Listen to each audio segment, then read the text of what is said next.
Today, Reptile Awareness Day, and our friend Jesse Rothacker from Forgotten Friend Reptile Rescue is with us, and we have geckos and turtles and pretzels. Yeah, that's right. That's right. The pretzel stash has been busted again. Will they eat these? Oh, those are cookies. You know, they probably won't eat cookies. Sometimes reptiles.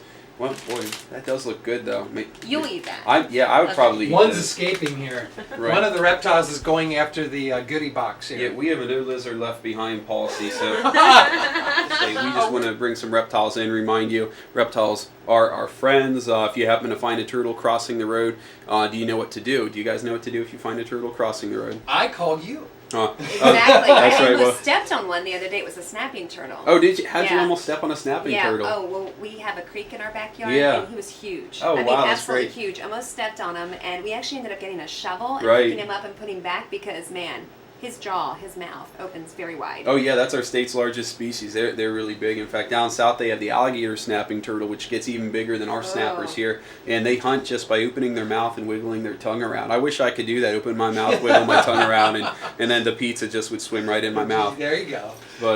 But yeah, But is that what you do? I mean, do you get a shovel? Yeah, if you find a turtle crossing the road, the best thing to do, of course, if it's a snapping turtle, you need to be careful because those guys, they do have a defensive bite, especially when they're out of water. But let's say if you find a box turtle or a little water turtle, something harmless crossing the road, the best thing to do is just help him to the other side if you can. Now remember, if you put him on the side he came from, you're not helping him. He knows where he's going. He has a specific home range. He's just going to try to recross again. And if you get the idea, well, let me move him 10 miles away. My aunt has this huge farm. That's also a bad idea because they have a small specific home range, and so they'll be disoriented if they go out of their natural home range. So just help them get to the other side. If you see the chicken over there, ask him what he was doing crossing the road.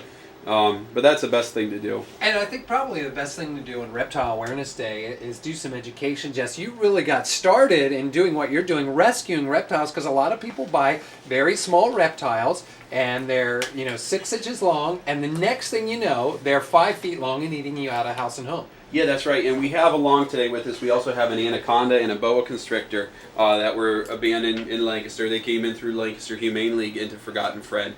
And so we also have some reptiles that are little, like our leopard geckos, our box turtles, our corn snakes.